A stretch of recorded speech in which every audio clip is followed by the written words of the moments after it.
No wonder she has become a household name, not only here in the Philippines, but in many parts of the world, especially in America. Well loved at home, and where her performances take her, she has won the hearts of some of America's most popular talk show hosts, performers, and audiences around the world. This year, we saw her phenomenal rise in the music scene, but after making the rounds of international performances, teenage singing sensation Charisse Pempenko is back home in the country to celebrate Christmas with her family. Merry Christmas, Charisse! Thank you po. Ano tawag sa'yo? Charisse? Charisse? Sa Amerika po, Charisse. Charisse ang tawag sa'yo. Hindi ka na napirmi. Parang ka na lang nasa abroad. Ilang beses ka umaalis bawat taon? Ano po, bawat month po siguro po nakaka-5 po or 6 pabalik-balik po. Minsan po 1 week lang po ako doon. So 1 week lang babalik na naman. Babalik po ulit. Oo.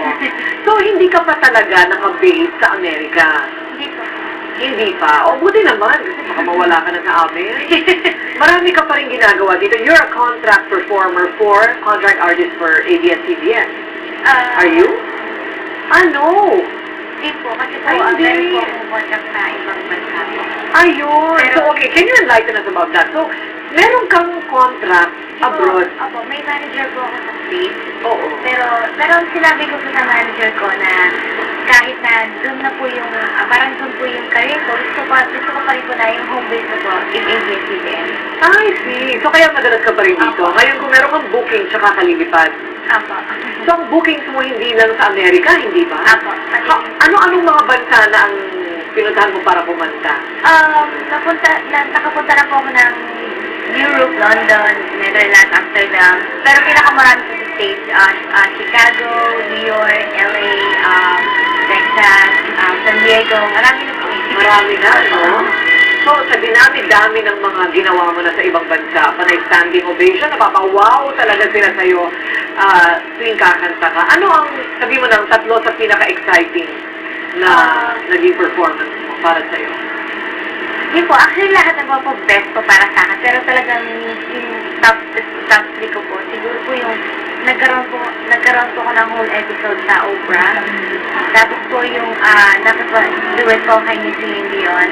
Tapos po, isang pong performance yung napasama po ako sa isang charity event sa LA po. Nakasama ko po yung ibang big stars po. So, ngayon, nandito ka, Pasko. Pang-ilang pa, hindi ka pa naman nawawala sa Pilipinas pag Pasko. Last year po kasi, yun nga po yung kasi po, nag-starting po ako sa Korea. So, doon po ako nagpasko, hindi ko po kasama yung kapatid ko. Kaya this time po, nag-request po ako sa manager ko na dito po magpasko para po kompleto po kami. Okay, so last year lang nangyari yun. Opo. So, biyahe ka ng biyahe, ano? Pero iba talaga kasi ang Pasko dito compared sa ibang Kaya po bansa. nag-request ko talaga. So, do you have Christmas concerts this year? Actually, katatapos na po sa Eastwood. Pero, siguro po, pahinga po muna ako. Gusto po muna mag-spend ng Christmas with my family. So, enjoy po muna.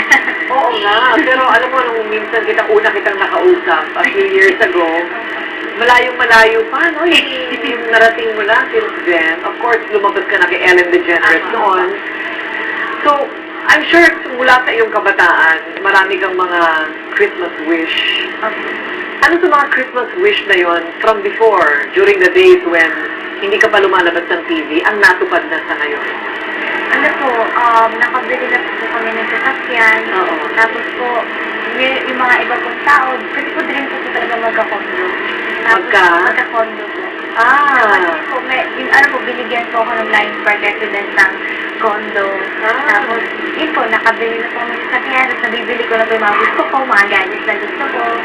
So, yun po, ang wish ko na lang po na magkaroon po ng sarili talaga namin bahay. Okay. Malapit na yun. Oo, yun ang Christmas wish mo. Wow, talagang talagang para pa rin sa pamilya ang iniisip mo. Anong difference, Charisse, ng audience dito doon sa audience sa ibang bansa? Yung audience ko dito, mga Pinoy po, kasi talagang napaka-warm welcome po nila. Pero pag sa States naman po, syempre, iba po sa kanila talaga. Very enthusiastic sila. Talagang congratulations, parang iba sila talaga mag-cheer. Pero wala naman po sa akin yun eh, kahit anong crowd talaga, talagang natutuwa ko kasi talagang warm welcome po para Bad girl. Oo, Thanks. para silang nagugulat masyado, no? Talagang nagugulat sila masyado nung magaling kumanta ang mga Pilipina. Hindi ba? Meron ka bang mga anecdotes doon, yung mga hindi mo makakalimutang mga insidente? Siguro po nung time na, yun kung nasa Madison Square Garden po ako with si Vivian. Kasi po pumasok po ako ng stadium. Nagsisigaw ko yun. Akala ko na yun. Yun po wala talaga ako po yung nagsigaw. Manood din ako ng opera. Wow!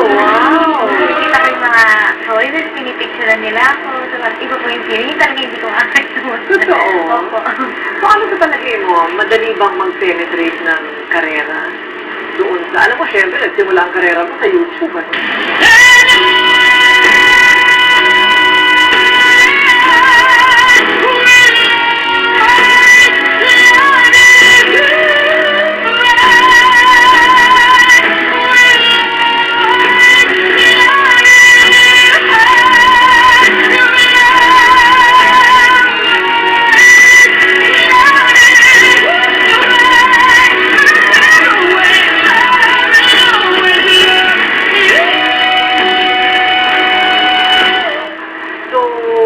You have to sustain that.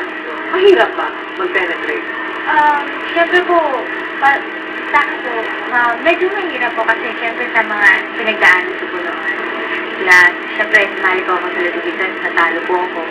Parang, talagang yung YouTube na lang po talaga yung nagpasigat sa akin. Tapos, siyempre, may mga times na parang medyo nahihirapan din po, napapagod, pero so, kahit na mahirapan, enjoy naman po, kaya naman po. Oo. So, sa Amerika, madalas ka na ngayon nandoon, ano? Ahon ka na ba doon? Medyo po, pero siyempre, parang mas nakakamiss pa rin po dito. Kaya nga po, talaga po nire-request ko po na kahit na 3 days lang po, umuwi po ako dito. Kailan ka naman gagawa ng Christmas album? Meron ba? Sa ngayon, gusto ko po sana, pero siguro po wala po muna kasi po mag-start na po ako ng recording next year, January po, para po sa debut album ko po sa States. Ay, you'll have a debut album sa Amerika? Wow! Ano naman ang title nitong album na to? Actually, yun po yung pinag-iisipan namin. Ang inuuna po namin kasi yung mga songs na original at mga covers po. Pero pinapromote ko lang po yung isa pong cover na in-arrange ko ni Sir David Foster, yung I Will Survive. So, pinapromote ko na po yun. So, yun po. Siguro, gagayahin ko na lang po yung album ko dito. Siguro, Cherise na lang din po. Okay, so Cherise. Cherise na lang po. Oo, kasi kilalang mo. So, wala yata ibang artist na Cherise ang pangalan. Ikaw lang talaga. So, that's next year. Apo. Wow! So, here in the Philippines naman, hindi ka pa magsisimula ng pelikula? Siguro po saka na po yung acting. Kasi ayaw ko po muna na parang ilabas lahat ng mga talent. Gusto ko po muna na, hayaan ko po muna na mag-enjoy yung mga tao sa singing ko po. Tapos kung maghahanap po sila ng other talents ko, saka po ako pwede magsayaw or mag-acting. So, syempre gusto ko muna Talaga? i-reserve po muna natin. So, your mom must be so proud of you. Diba? Oo, talaga sabi siya, natutuwa din sa'yo. Hindi rin niya inakala. Hindi po talaga. Kasi balak po ni Mami dati na mag-abroad. Hindi po namin talaga na-expect na makakarating po kami ng Amerika. At ganun ang magiging reception, ano? Wow, well, congratulations, Thank you, Cherise. thank I you. think you're one of the gifts of God to the Philippines. Thank you po. Not only for Christmas, but for all time. And we wish you well. Thank you po. Hopefully talagang ikaw yung mangunguna sa ilan na ring mga Pilipino who've made it abroad. And I'm sure you will. Thank you po. Merry Christmas Merry Christmas sa'yo. po. Merry Christmas po. Thank you.